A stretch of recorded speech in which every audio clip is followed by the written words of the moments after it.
అంతమంది నువ్వు సాక్ష్యం తీసుకోకపోతే తీసుకురా. అయ్యో మీ దగ్గర సాక్ష్యం ఎందుకు లేండి మేడం, అట్లేముంటుంది మేడం.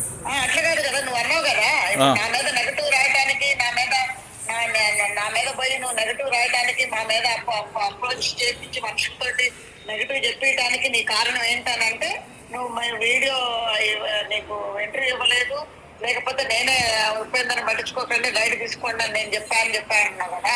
అవును వాళ్ళు మేడం. ఎవరున్నారు, నువ్వు తీసుకురా సాక్ష్యం. మేడం మన దగ్గర ఉన్న స్టాఫ్ అంతా కూడా ఉపేందర్ డబ్బుల కోసము ఎటంటే అటు లొంగి పని చేస్తారు. ఇప్పుడు దగ్గర 100 మందితో తినిపిస్తారా? అట్లా ఉపేందర్ డబ్బుల కోసము ఎటంటే అటు లొంగి పని చేస్తారు. ఇప్పుడు దగ్గర 100 మందితో తినిపిస్తారా?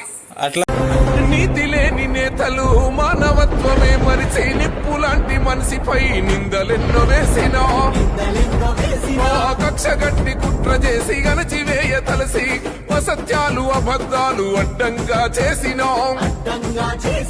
కమ్ముకున్న కారు చీకట్లు చీల్చే సూర్యుడు నమ్ముకున్న వారికై నిలబడ జనధీరుడు.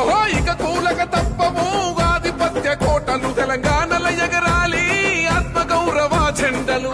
నమస్తే పాలకుర్తి నియోజకవర్గ ప్రజలకు ఈ రోజు ముఖ్యమైన విషయం ఏంటిదంటే, మన పాలకుర్తి ఎమ్మెల్యే గాని వాళ్ళ అత్తగారే గాని ఈ రోజు ఉపేందర్ అనే జర్నలిస్టును ఫోన్ చేసి బెదిరింపు కాళ్ళు గాని, ఆర్జీటీవీలో పనిచేసే వ్యక్తిని గాని అరెస్ట్ చేయించిన విధానం ఎట్లున్నదంటే అక్రమంగా, అన్యాయంగా, అరాచకంగా ఉన్నది. ఈ రోజు మనం మాట్లాడుకోవాలనుకుంటే ఝాన్సీ రెడ్డి గారు ఉపేందర్ గారికి ఫోన్ చేసి నువ్వు ఎర్రవేలి దయాకర్ దగ్గర డబ్బులు తీసుకోలేదా అని మాట్లాడుతున్నావు. డబ్బులు తీసుకునేది ఉంటే ఆయన అధికారంలో ఉన్నాడా? డబ్బులు తీసుకునేది ఉంటే ఏమన్నా ప్రజల తరపున కాకుండా ఓన్లీ దయాకర్ రావు తరపున మాట్లాడతాడా? అంటే మీరు చేసే అవినీతి ప్రజల పక్షాన్ని నిలబడ్డోళ్ళ మీద రుద్ది దయాకర్ రావు గారిని బదనం చేయాలని చూస్తాలా? ఎందుకంటే డైరెక్ట్ ఏం చేయలేక ఇండైరెక్ట్ చేసి చేయాలనుకుంటా. గిరిజన బిడ్డల మీద ఎన్ని రోజులు దాడి చేస్తారు? ఈ రోజు నేను దయాకర్ రావు దగ్గర డబ్బులే తీసుకుంటే మీ గురించి ఎటువంటి ప్రచారాలు జరుగుతారు సార్? ఇవరకు పాలకుర్తిలా మీ కాంగ్రెస్ వాళ్ళది సగం పరువు. దయాకర్ రావు గారు ఎప్పుడు ఇటువంటి ప్రోత్సహించిన వాళ్ళను పక్క పెట్టిన చాలా సందర్భాలు ఉన్నాయి. ఈ రోజు ఉపేందర్ కు పైసలు తీసుకున్నాడు అయితే అని చెప్తే, ఈ పైసలు తీసుకొని పైసలతోటి పోలీసులను మేనేజ్ చేసి ఇవన్నీ చేసి ఒక గిరిజన బిడ్డ సాగు కారణమైన మీ కాంగ్రెస్ కాదా? ఇటువంటి చేయనికి ఆయనకి ఏం అవసరం? పైసలు ఇచ్చి మనుషులంగా అవసరం ఏమున్నది? అభిమానులే 100,000 ఉన్నారు ఆయనకు, దయాకర్ రావు గారికి. ఈ రోజు జర్నలిస్ట్ అయిన ఉపేందర్ పైసలు ఇచ్చి ఏదో చేసిండు, ఏదో ఎత్తాడని లేని పుకార్ లేపి ఆయన మీద ఏదైనా నిందాలు చేయాలనుకుంటే మీకు డైరెక్ట్ గా ఎర్రవేలి దయాకర్ రావు గారిని ఢీకొని లేక గిరిజన బిడ్డల మీద మీరు ఇట్లా చూపించడం ఎంతవరకు కరెక్ట్? అదే నిజంగా అభిమానులు వీళ్ళు వాళ్ళందరూ కలిసి చూస్తే మీరు పాలకుర్తిలోనే ఉండరు. ఇటువంటి గతంలో కేసులు పెట్టి ఇవన్నీ చేస్తే కాంగ్రెస్ పాలకుర్తిలో పుట్టేదే కాదు.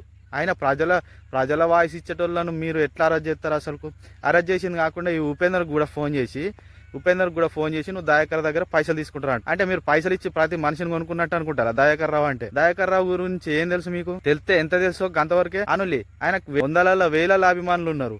అభిమానులు అందరినీ పైసలు ఇచ్చి కొన్నాడు. ఆయన చేసిన అభివృద్ధిని, ఆయన చేసిన మంచి పనులను, ఆయన ఆదుకున్న కుటుంబాలను బట్టి వాళ్ళు అందరు కలిసి ఆయన అభిమానులు అయ్యారు. ఆయన ఒక్క కాడ పైసలు తీసుకొని కాదు.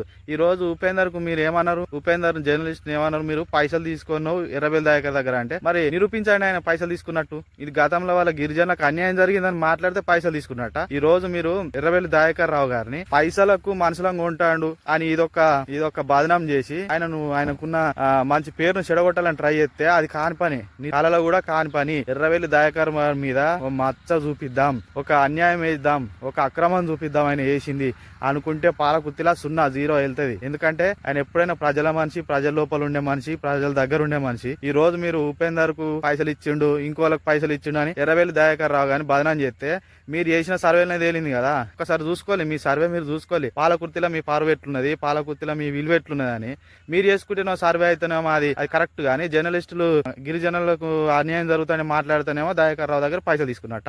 ఇది ఎంతవరకు కరెక్ట్ మీరు మాట్లాడేది? దయాకర్ గారి మీద ఏదైనా మచ్చ వేయాలంటే, దయాకర్ రావు గారి దగ్గర ఏదైనా అక్రమం ఉన్నది, అన్యాయం ఉన్నది అని అంటే మీ తరం కూడా కాదు ఆయన ప్రూవ్ చేయాలంటే. ఆ ఫ్యామిలీ ఈ రోజు విరక్తి చెంది, ఒక రైతు కుటుంబంలో పుట్టి వాళ్ళు విరక్తి చెంది రేవంత్ రెడ్డి రైతులకు అన్యాయం చేస్తాడు, ప్రజలకు అన్యాయం చేస్తాడని ప్రజల దగ్గర తీసుకుని వాయిస్, వాళ్ళు కాంగ్రెస్ పార్టీ కార్యకర్తలే కావచ్చు కానీ ప్రజల వాయిస్ ను వినిపిస్తున్నారు. రేవంత్ రెడ్డి ఇచ్చిన హామీలన్నీ కూడా చేస్తలేరు అని ప్రజల దగ్గర తీసుకున్న వాయిస్ ను వాళ్ళ టీవీ ద్వారా, సోషల్ మీడియా ద్వారా వినిపిస్తుంటే ఒక ఎస్టీ వ్యక్తిని రాత్రి 11 గంటలకు పట్టుకొచ్చి 4:30 దాకా పోలీస్ స్టేషన్లు ఇచ్చి ఇప్పుడు సరెండర్ చేశారు. ఇది అన్యాయం, అక్రమం. పాలకుర్తి నియోజకవర్గంలో ఇప్పటికే 3 మీద అక్రమ కేసులు పెట్టడం, వాళ్ళు చేయబట్టి చనిపోవటం, ఎస్టీ ఒక యువకుడు కూడా చనిపోయాడు, సీనియర్ యువకుడు. తొర్రూరులో ఒకరిని విపరీతంగా పోలీస్ స్టేషన్లో సోషల్ మీడియాలో పెట్టి కొట్టారు. అంటే ఇంత బెదిరింపులు జరుగుతాయి. ఇదంతా రేవంత్ రెడ్డి ఇది పెద్ద నాటకం ఆడతాడు. నేను రేవంత్ రెడ్డి గారికి వార్నింగ్ ఇస్తున్నా, అతన్ని వదిలిపెట్టాలి. ఇప్పుడు గతంలో టీఆర్ఎస్ పార్టీ మీద కూడా వ్యతిరేకంగా చాలా మంది టీవీలు సోషల్ మీడియాలో పెట్టారు. మేము ఎక్కడ కూడా కేసులు పెట్టి లోపల పెట్టింది ఇంతవరకు లేదు. ఒక్కటి చూపెట్టు. ఇప్పుడు అన్యాయంగా ఒక ఎస్టీ పిల్లవాడు వ్యవసాయం చేసుకుని కూలి చేసుకునే కుటుంబం ఉంది. అసంటి ఈ వ్యక్తిని తీసుకుపోయి రాత్రి 11 తీసుకుపోయి 4:30కు జంగం కోర్టులో సరెండర్ చేసి అతన్ని ఇలా జైలుకు పంపించి ఇది అన్యాయం, అక్రమం. దయచేసి నేను ప్రభుత్వాన్ని విమర్శించాలని కాదు, మీరు చేసే అరాచకాలు మీరు ప్రజల దృష్టికి తీసుకొస్తాను. నేను అసంటి వ్యక్తిని మీరు చెప్పేటి విని ప్రభుత్వం నిర్ణయాలు తీసుకోవాలి తప్ప ప్రజలు చెప్పే వాయిస్ను అది తప్పుగా భావించి అతని మీద కేసు పెట్టి చేయడం అక్రమం. ఇమీడియట్లీ కేసు విత్డ్రా చేసుకోవాలి, ఇమీడియట్లీ విడుదల చేయాలనేదే నేను డిమాండ్ చేస్తున్నా. ఇది రాష్ట్ర లెవెల్లో, జిల్లా లెవెల్లో కూడా ఉద్యమం లేబడతామని కూడా ఈ సందర్భంగా తెలియజేస్తున్నాం. ఆ కుటుంబాన్ని అన్ని తీరులో మేము ఆదుకుంటాం. సోషల్ మీడియాపై కాంగ్రెస్ ప్రభుత్వం దాడిని, సోషల్ మీడియాపై కాంగ్రెస్ ప్రభుత్వం చేస్తున్న దాడిని ఖబర్దార్ రేవంత్ రెడ్డి.